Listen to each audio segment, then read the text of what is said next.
Welcome to the Empowered Homes Podcast. The purpose of this podcast is to be a resource to connect church and home by growing strong families.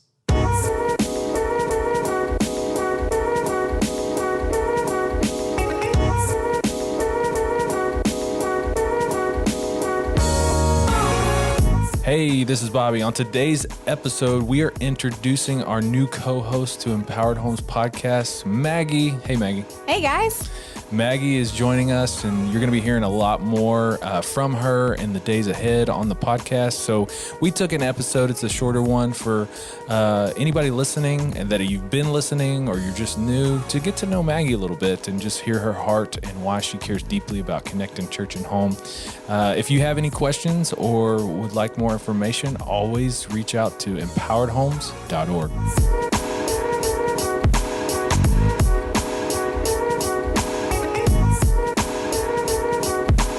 Maggie, welcome. Hello. Thanks for having me on. Yeah, Maggie, we wanted the listeners just to get to know you a little bit. As we continue this out, we're going to have some fun episodes where it's just us, and then it's going to be us and other people, and then we're going to interview people. It's just going to be fun. So I'm joking, saying it's the Maggie and Bob show. The name, we're still workshopping the name. Yeah, if you have any comments for our show's name, please drop us an email at empoweredhomes.org. That'd be awesome. Or and if you want to create a jingle for us. Yeah, a jingle. Something catchy. A jingle.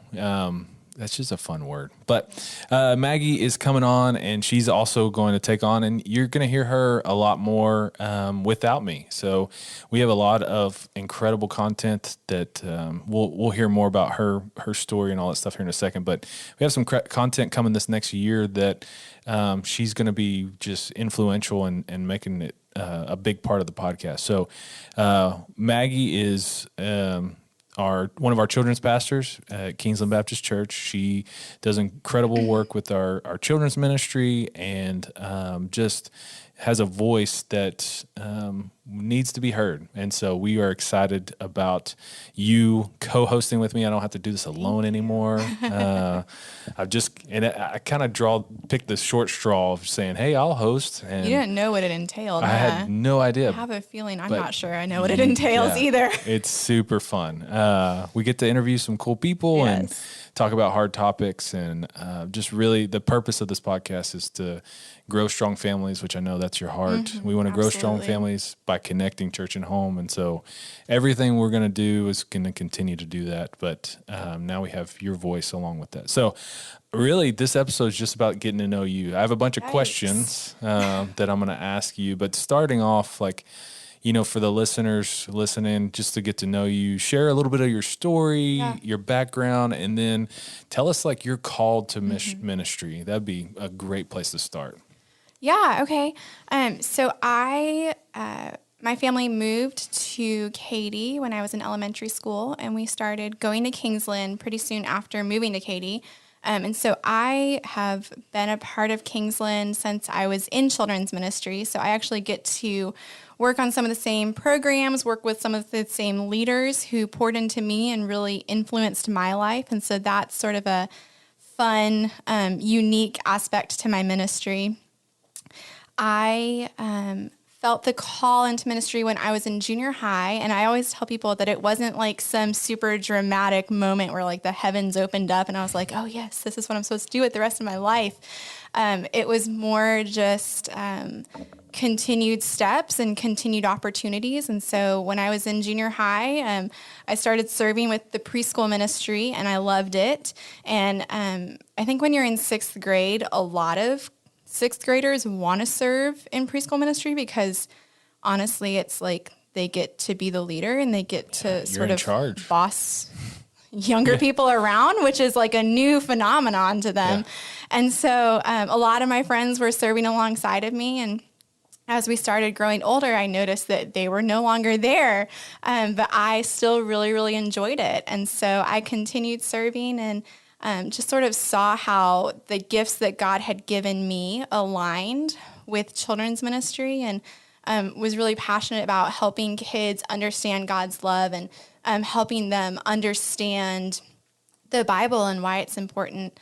And so I continued, and I got to intern at Kingsland during my summers off when I would come back home with the children's ministry. And then I went away to college and pursued a bachelor's in social work at Mississippi College, and then came back to Katy. And I don't know that I ever expected to do that. It just wasn't on my mind at that point, but really glad I did. So came back to Katy and started working at Kingsland with the children's ministry, and started working on my master's of arts in Christian ed. Yeah.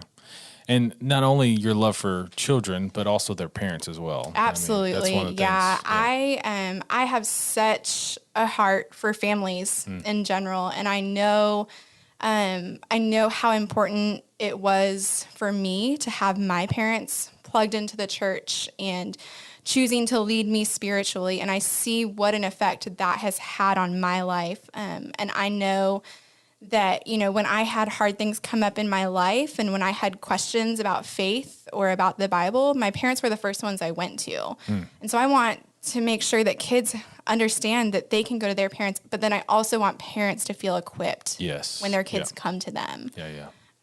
Which I love. And that's, part of just working with you, the time I've been with you, just knowing that's your heart. And I see you love my kids too, and it's awesome.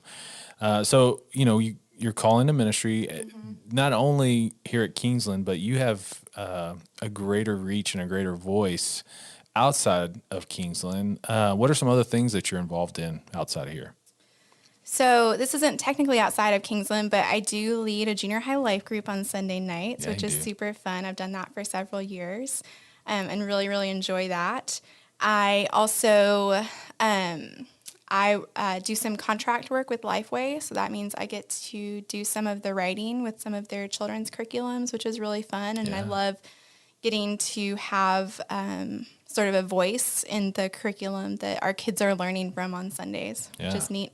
That's awesome. And you have a ton of resources on empoweredhomes.org as well. Yes. A lot of great downloads and articles and some videos. And so just incredible. So thankful for you joining in and co-hosting with me. So those are some of the practical things people want to know about your heart. And it's awesome. I want to let's give a little insight to who is Maggie? And I'm going to ask you some questions. Not sure where this is going. I'm going to ask you see. I'm going to ask you some questions that just give a little bit more insight into exactly who you are as we're going to be listening to you for a little bit coming soon. So, all right, first one, easy softball. Yeah. What are some of your hobbies? What are some you love to do?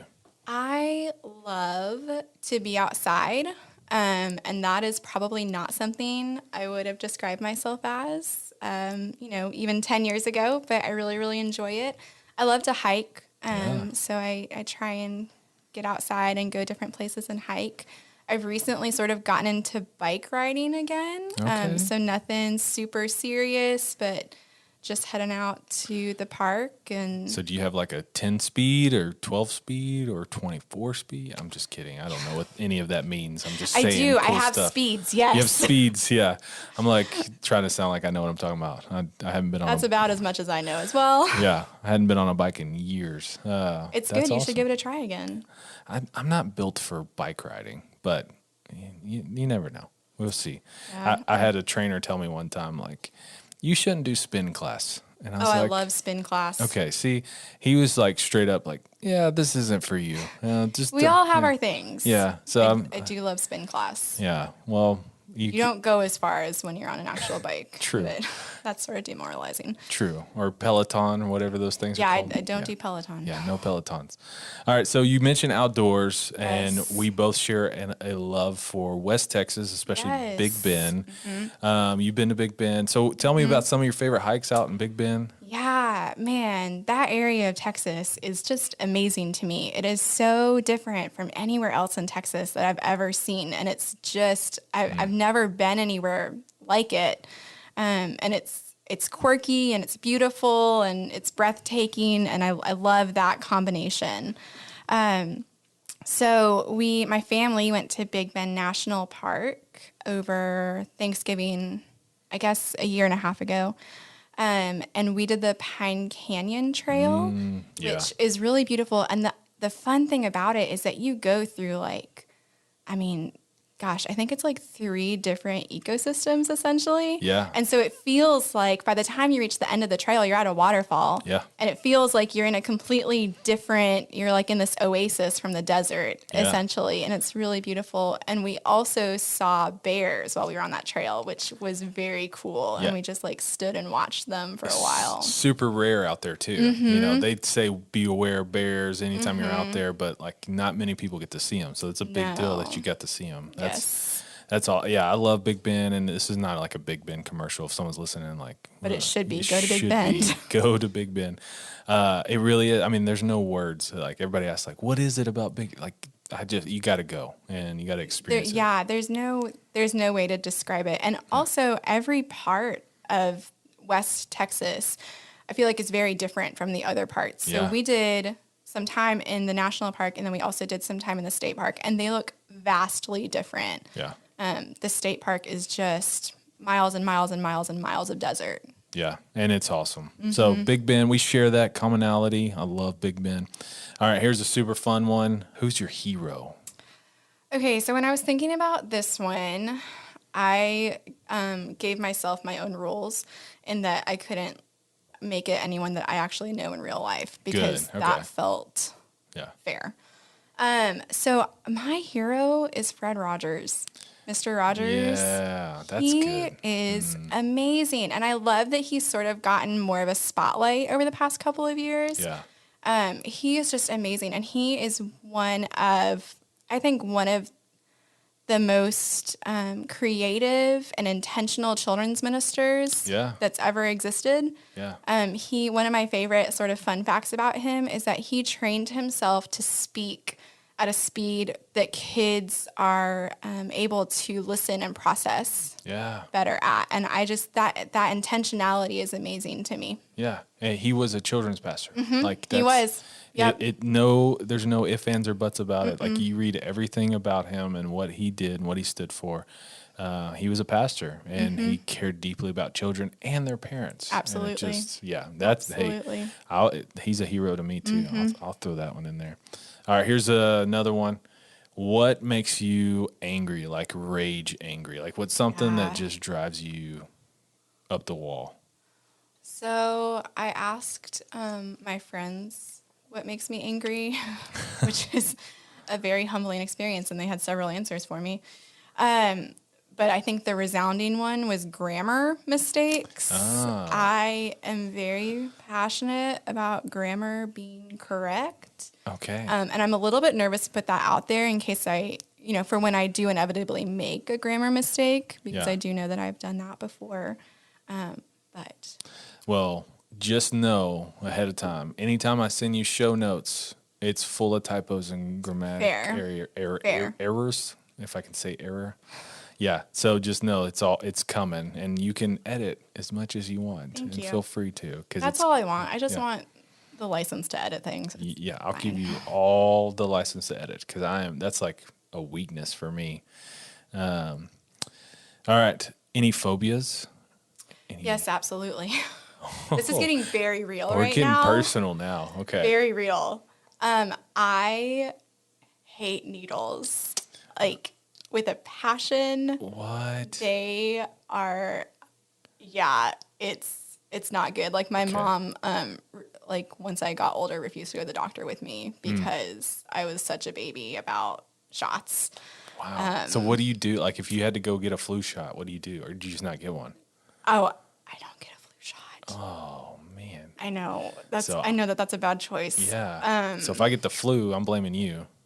Well, I haven't had the flu yet. I don't know, but you carry it, or I don't know how that works. I don't know how that works. It's science. I know, that's a really bad thing to admit. Yeah. I do get other vaccines and all of that, and I just sort of have to suck it up and do it. Yeah. The last time I got a flu shot, I was not much younger than I am right now. And the nurse, I was I was overreacting, getting myself so anxious in the doctor's office that she was like, this is embarrassing. she was like, okay, so I have these microneedle vaccines that we save for infants and senior adults, and I have one left, and I will give it to you. So essentially, I stole a flu shot from a baby. You took a baby's flu I shot. know. Yeah, It's not good. So where was that at? Because my baby needed a flu shot, and they were out. So sorry. I'm kidding. I'm so sorry. No. She also made me sit there for a while after giving it because she was worried I was going to faint.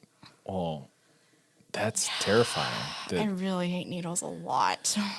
So for me, and this sounds terrible because anybody that knows me, I'm a big guy. I'm supposed to be all tough or whatever, but it doesn't matter how big or how small. I am not getting close to a spider. Really? I am terrified. I don't know. Okay. When I was a kid at my grandma's, she lived out on this farm, and you know those big, huge, like they're black and yellow. They're harmless, like they eat bugs, but they make a web and they sit right in the middle and they just hang out. Intimidating. Like they were everywhere back then. And so I remember opening up her closet to get a blanket out one night, and it like flew on my head. It fell right on my face. And since that moment, I just don't mess with spiders. Yeah, my wife kills the spiders at home. So Well, So you may be afraid of needles. I can't do spiders. There we So common bond here. We got phobias. We're all afraid of something. We all have fears. You know, Jesus says, "Do not fear," but we got fears. It's okay. Let's be real. All right. I got 2 more questions. I'm going to skip this one. This one's kind of telling. This is going to tell a lot about you if you answer this one correctly, because there's some wrong answers to this. So no pressure. Okay. If you could only eat one meal for the rest of your life, what would it be? Okay. So this has to be like health aside. Like there would be no health consequences. No health. You just eat this forever because you love it. Oh, well then obviously pizza. Pizza? Yes. You answered incorrectly. No, I did not. Okay. No, I'm kidding. What kind, like what's your favorite pizza? Are you deep dish or thin? I am homemade pizza. Oh, okay. So my dad and I have this sort of standing Tuesday night dinner where I go over to my parents' house, and my mom works late on Tuesday nights, and so we started this years ago, and we usually we'll do homemade pizza. And so, you know, he'll make the dough earlier in the day, and then I come over and we actually make the pizzas. Sometimes days are crazy and, you know, it's call for takeout pizza Tuesday night. But so yeah, homemade pizza. Homemade. My mom makes really great pizza. What's your toppings? So there is this is one of my favorites. There's this like mozzarella prosciutto basil roll. And you can like slice it. Yeah, it's real fancy. Okay. Yeah, we go big in the Bertram household. So you just slice it really, really thinly and then put that on pizza crust with like olive oil and bake it, and it's very good. Awesome. I could eat that for the rest of my life. Absolutely. Pizza. So I can't knock that. I like pizza too. All right. Last question for you. I know if people are still listening, they're like, okay, I think I know Maggie. But, you know, part of this podcast, we want to connect church and home, and we really want to equip. You already said it. You love equipping parents so that they can lead their homes well in families. So, what's your favorite thing about working with families and kids and connecting church and home? Like, what like gives you wind in your sails, if you will? Well, kids are just fun. So it's just fun to sit down and talk with a kid when I get the chance to. They have some really funny and fun and interesting things to say, and so I love hearing that. But I think that the points where I get like the most just like hyped about what we're doing, I love seeing families who aren't holding themselves to a standard of perfection, but do realize that they can be the primary faith trainers in their child's life. And when they connect that this is very much something that they can do and that they've been called to do, even though they may not know how to do it. But when they step into that calling without, you know, even knowing what the next step looks like, that's exciting to me when it connects and they realize that this is something they can do. Yeah. and they become intentional and they care, and they may make mistakes. I make mistakes. We all do. But when you get that understanding, I'm with you. I love when you have that light bulb moment. Man, that's why we do what we do. Absolutely. And we want to create resources for parents to feel comfortable, to be able to just to tackle any situation, anything that they have going on. And that's awesome. And that's why you are now our co-host on the podcast. So you guys that are listening, if you've been listening since the beginning, you're going to be hearing a lot more of Maggie. Maggie, we're glad to have you. I'm glad to be here. Thank you for listening to the Empowered Homes podcast. For more content and information to connect church and home, please visit empoweredhomes.org.